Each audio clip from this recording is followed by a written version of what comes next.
बता दें कि देश के अंदर 88 लोकसभा सीटों पर चुनाव हो रहे हैं। ऐसे में बिहार में भी 5 लोकसभा सीटों पर चुनाव हो रहे हैं। और हम आगे बढ़े उससे पहले आपको बता दें कि 3 बजे तक का जो मतदान का जो प्रतिशत है वो भी अब आ चुका है। और 3 बजे तक जो मतदान का प्रतिशत आया है वो 44.24% अभी वोटिंग हुई है बिहार के अंदर।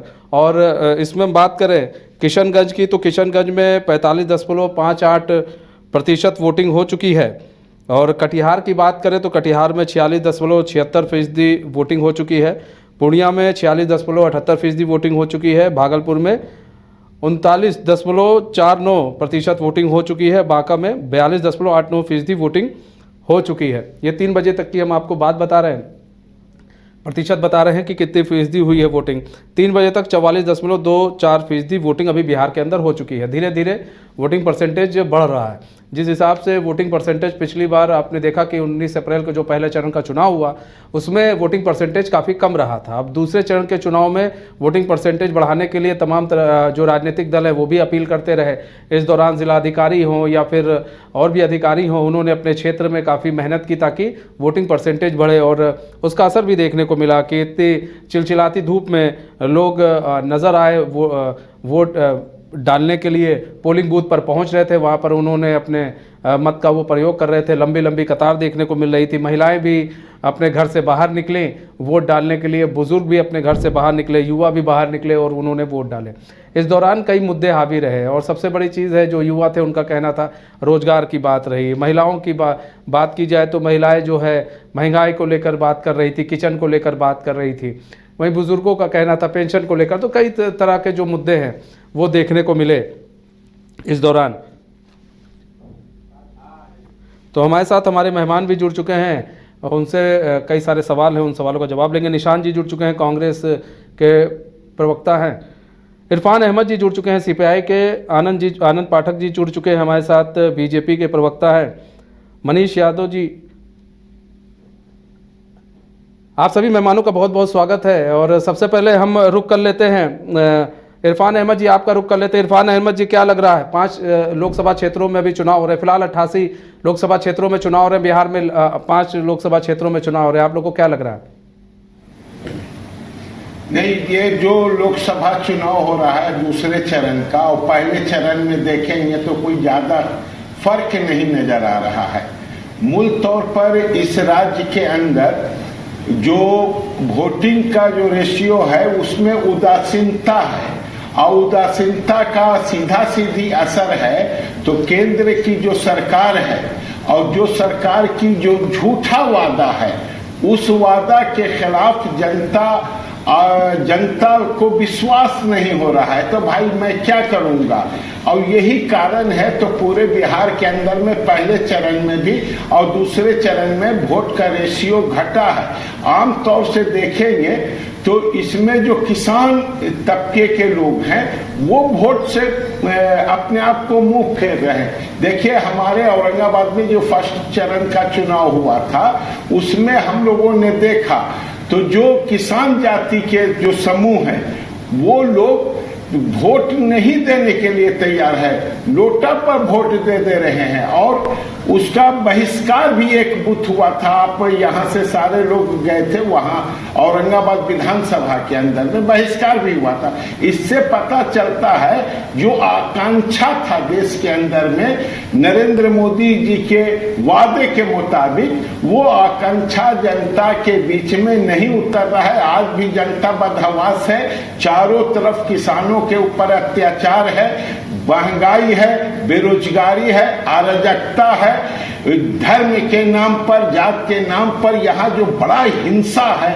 वो कारण है। ये सारे कारण को हम देखते हैं तो टोटलिटी में ये देखते हैं तो जो केंद्र सरकार ने जो कदम उठाया है और उसका असर आम जनता के ऊपर अब नजर आ रहा है और इसके कारण लोकतंत्र में लोगों का विश्वास नहीं हो रहा है। और यही कारण हम मानते हैं तो वोट की कमी हो रही है पूरे देश के अंदर में और बिहार के अंदर में भी। बातों से आप सहमत हैं? अब देखिए, इनका तो विपक्ष में बैठे हैं तो इनको तो कोई ना कोई बहाना बनाना ही है ना।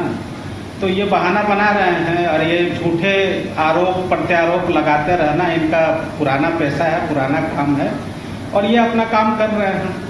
जनता जो मोदी से प्यार करती है, जनता जो इस देश से प्यार करती है, उसके ऊपर कहीं कोई न धूप का असर है न गर्मी का असर है। वो बिल्कुल अपने घर से निकल करके और एनडीए के पक्ष में भरपूर मतदान कर रही है। 4 जून को परिणाम सामने दिख जाएगा कि देश में कितनी अराजकता फैली हुई है। हमारे विपक्षी जो बार बार ये कह रहे हैं कि अराजक माहौल है, कौन सी अराजकता फैली हुई है, कहाँ कौन सा दंगा हो रहा है। पिछले 10 वर्षों में कोई एक उदाहरण अगर पेश कर दे कि कहीं कोई अराजक माहौल हुआ हो, कोई दंगा हुआ हो, किस तरह की कोई घटना दुर्घटना हुई है, कोई आतंकवादी हमला हुआ हो। दूसरी बात, दूसरा इन्होंने कहा कि माहौल देश का जो है बिगाड़ के रखा है मोदी जी ने। देश का माहौल क्या धार्मिक रूप से बिगाड़ा है? देश का माहौल आज के समय में जो भी जिस धर्म का पालन करने वाला है वो सबको धार्मिक स्वतंत्रता है, सब लोग अपना अपना धर्म का पालन कर रहे हैं और सबसे बड़ा जो धर्म है राष्ट्र धर्म, उसका भी पालन लोग बड़ी अच्छी तरीके से कर रहे हैं। चाहे वो हिंदू हो, मुसलमान हो, सिख हो, ईसाई हो, सभी लोग मिल करके इस देश में अभी रह रहे हैं और कहीं कोई इस तरह की बात नहीं है। इल्जाम लगाना एक अलग विषय है। नौकरी की बात करते हैं लोग, नौकरी पे भी मोदी जी ने साफ स्पष्ट किया कि हमने रोजगार के तरफ किस तरह से युवाओं को जोड़ा है, उनको विभिन्न तरह की योजनाओं के तहत ला करके रोजगार से जोड़ा है। ये बार बार रोजगार पे बात करते हैं तो वो भी विषय नहीं है। महंगाई अपनी जगह पे स्थिर है। तो आज देश में किसी तरह का कोई मुद्दा विपक्ष के पास है नहीं। अब ये कह रहे हैं वोटिंग परसेंटेज गिरा है। वोटिंग परसेंटेज गिरने थोड़ा सा जरूर कम हुआ है इस बार, लेकिन उसका जो मुख्य कारण जो हमको लग रहा है वो ये है कि जो प्रचंड गर्मी है इसमें जो, और किसान की बात कर रहे हैं, मैं एक विषय भूल गया, किसान की भी चर्चा कर दूं। देश में पहली बार नरेंद्र मोदी की सरकार बनने के बाद किसानों को सीधा जो है उनके खाते में पैसा जा रहा है और ये कहते हैं कि किसान परेशान है। जिन किसानों को कोई पूछने वाला नहीं था कभी इसके पहले, उनको सीधा लाभ मिल रहा है केंद्र से और सब किसान खुशहाल हैं, उन्हें किसी तरह की कहीं कोई दिक्कत नहीं है। और ये कह रहे हैं कि किसान परेशान है इसलिए घर से नहीं निकल रहे हैं। पता नहीं इन लोग का क्या नजरिया है, किस नजर से ये देखते हैं, ये तो ये बेहतर बता सकते हैं, लेकिन ऐसी कहीं कोई बात नहीं है। और नितिन भारती जी भी जुड़े हुए हैं हमारे साथ, आरएलएम के प्रवक्ता हैं। नितिन भारती जी, क्या लग रहा है आपको वोटिंग परसेंटेज जिस हिसाब से होनी चाहिए, धीरे धीरे बढ़ रही है, लेकिन जिस हिसाब से होनी चाहिए वोटिंग परसेंटेज,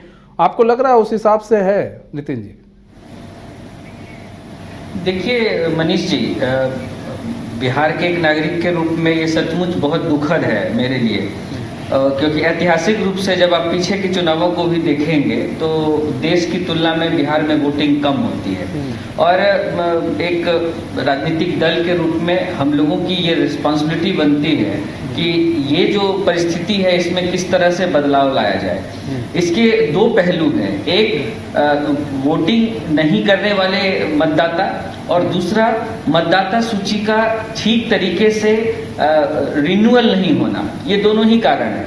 जैसा कि आप जानते हैं कि बड़ी संख्या में बिहार के मतदाता अन्य राज्यों में या तो जॉब की वजह से या किसी कारण से शिफ्ट होते हैं, लेकिन उनका मतदाता सूची में नाम यथावत रह जाता है और इसके लिए कई प्रयास किए जा रहे हैं। या ऐसा नहीं है कि सरकार के स्तर पर प्रयास नहीं होता है, लेकिन मुझे लगता है कि इस पे अपेक्षित और प्रयास की आवश्यकता है ताकि उस सूची में सुधार भी हो सके और जिससे ये परसेंटेज जो है मुझे लगता है कि कम से कम 2-3 परसेंट का तो अंतर निश्चित रूप से आएगा। रह गई बात बाकी मतदाता को लेकर, देखिए मैं आपके माध्यम से प्रदेश की तमाम जनता को ये कहना चाहता हूँ कि लोकतंत्र में चाहे आप किसी विचारधारा के समर्थक हों या विरोधी हों, बिना मतदान के उसका कोई मतलब नहीं है। घर बैठे आप लोकतंत्र की रक्षा नहीं कर सकते, इसलिए निकल कर बाहर आना पड़ेगा। आज निश्चित रूप से जैसा हमारे आनंद भाई ने कहा कि गर्मी का निश्चित रूप से असर है। लोग बाहर निकलने में, अभी हम लोग स्टूडियो की तरफ आ रहे थे तो हम लोगों ने भी यह महसूस किया कि किस तरह की गर्मी है। तो स्वाभाविक रूप से घर से निकलने में थोड़ी दिक्कत आ रही है लोगों को, और इसका भी प्रभाव निश्चित रूप से पड़ेगा। लेकिन इस बात को नज़रअंदाज नहीं किया जा सकता कि सरकार, विपक्ष और पूरी व्यवस्था को वोटिंग परसेंटेज कैसे और बेहतर हो, इसके लिए समेकित रूप से प्रयास करने की आवश्यकता है। मनीष जी, ठीक है। इरफान जी मध्यम मध्यम मुस्कुरा रहे थे। नहीं, देखिए, इसमें हम सहमत हुए कुछ बातों से। अच्छा, इन्होंने स्पष्ट कह दिया इस बात को, तो वोटिंग में गड़बड़ी हुई है, तंत्र फेल हुआ है, तो ये तो हम लोग कह रहे हैं। तो यहाँ के अल्पसंख्यकों का वोट काटा गया है, यहाँ के अल्पसंख्यकों का ये बूथ से वो बूथ पर डाल दिया गया है। ये सारी चीजें इनके सरकार के द्वारा प्रयोजित था। और भाई नरेंद्र भाई मोदी ने इस चीज के अंदर में भारतीय जनता पार्टी माहिर है और महारत हासिल किया है। तो पूरे आप देखिए, अभी प्रधानमंत्री जी ने भाषण में मुसलमानों को कहा, आम जनता के पीछे में कहा, तो ये मंगलसूत्र ये लोग भिजवा देंगे। माननीय तेजस्वी जी ने जो सवाल खड़ा किया है उसका भारतीय जनता पार्टी के पास कोई जवाब नहीं मनीष जी, और निश्चित तौर से मैं मानता हूं मनीष जी, मुझे लगता है कि आपका एक प्रतिष्ठित चैनल है और इससे कोई प्रोपेगेंडा नहीं चलना चाहिए। के ऊपर जो कम से कम प्रोपेगेंडा पर रोक लगनी चाहिए। मेरी बात का गलत तरीके से इरफान जी, नितिन भाई ने क्या कहा आपने? शायद नहीं, नितिन भाई ने ये नहीं कहा। उन्होंने कहा वोट परसेंटेज कम हुए हैं। उन्होंने ये नहीं बताया कि क्या नाम है और किसी का वोट काट दिया गया है। उन्होंने कहा है कम हुए हैं और कुछ टिपिकल कम्युनिस्ट पार्टी की जो मानसिकता है, इन्होंने कहा तरीके से जो वोट के अंदर गड़बड़ी हुई है, मैंने ये सब नहीं कहा। तो इसमें तो जिम्मेदारी इसमें तो जिम्मेदारी आपकी भी तो बनती है इरफान जी। आप इससे पीछे नहीं हट सकते हैं। अगर यहाँ पर पाठक जी भी बैठे हैं, अगर पाठक आप ये सब चीज पाठक जी पर डाल दें। जी नितिन जी। नहीं, मनीष जी, मुझे थोड़ा इसको स्पष्ट रूप से कहने दिया जाए। देखिए, यही एक मानसिकता है जिसका करारा जवाब आज सुप्रीम कोर्ट ने दिया है। सुप्रीम कोर्ट ने इनके सारे प्रोपेगेंडा को सही ढंग से हिसाब किताब लगाकर जो जोरदार तमाचा आज मारा है विपक्ष के गाल पर, उससे यह स्पष्ट हो गया। ईवीएम चिल्लाते रहते हैं, जहां हारते हैं वहां ईवीएम लेके चले आते हैं। अभी मैंने स्पष्ट रूप से कहा, पलायन की वजह से सूची में संशोधन नहीं हो पाया है, उसका इन्होंने कहा मतदान में गड़बड़ी हो गई। यही प्रोपेगेंडेबाजी जो चल रही है, और इसमें सीपीआई जैसी पार्टी जो बुद्धिजीवियों की पार्टी मानी जाती है, वो अब इस हथकंडे पर उतर गई है। ठीक है, आरजेडी अराजक है, लेकिन उसके साथ सीपीआई अराजक हो जाएगी और इस तरह की बात करेगी। आपके प्रत्याशी हैं बेगूसराय में, क्या सोच रहे होंगे जनता बेगूसराय की कि हम किस पार्टी के लिए मतदान करेंगे? घबरा चुके हैं। ये घबराहट तो आज से स्पष्ट है। सुप्रीम कोर्ट ने इतनी लताड़ मारी है मनीष जी, इतनी लताड़ मारी है। सुप्रीम नहीं, एक चीज इरफान जी सबसे बड़ी चीज है, एक बड़ा झटका आप लोग को लग जाता है। आप लोग ईडी सीबीआई को लेकर जाते हैं सुप्रीम कोर्ट की राजनीति नहीं कि भाई ये लोग राजनीति कर रही है, ईडी सीबीआई एजेंसियां गलत उपयोग कर रही है, उस पर झटका, ईवीएम पर झटका। मैं आपको भविष्यवाणी करता हूँ मनीष जी, मैं भविष्यवाणी करता हूँ के ऊपर विश्वास करते हैं। ये देखिए कारण है तो हमारे गठबंधन के कई मुख्यमंत्री आज ये ईबी और सीबी का प्रहार झेल रहे हैं और उसका जवाब सरकार को हम लोग दे रहे हैं। आप देखिएगा पूरे राज्य और पूरे देश के अंदर में इसका जवाब पूरा का पूरी भारतीय जनता पार्टी और उनके गठबंधनों को मिलेगा। जनता से ईवीएम पर प्रोपेगेंडा खारिज कर चुकी है। अब कोई जगह नहीं है। 26 वर्षों में 17,000 से अधिक डॉक्टर बना चुका बिहार एवं झारखंड के छात्रों के बीच विश्वसनीय संस्थान गोल। कमाल करते हो जी, बच्चे घूमने की इतनी जिद कर रहे हैं और तुम हो कि तुम्हें फुर्सत ही नहीं मिल रही। अब इतनी गर्मी में जाए तो जाए कहाँ? इस गर्मी में मस्ती और फन का आ गया है परफेक्ट डेस्टिनेशन वाइल्ड वादी, जहाँ है water park, bird park, flower park, trampoline park, amusement park, 250 feet लंबा जिप लाइन और क्रिकेट स्टिमुलेशन का खूबसूरत नजारा। वाइल्ड वादी, 10 माइल चौक, रांची। वाइल्ड वादी यानी अनलिमिटेड फन और अनलिमिटेड मस्ती।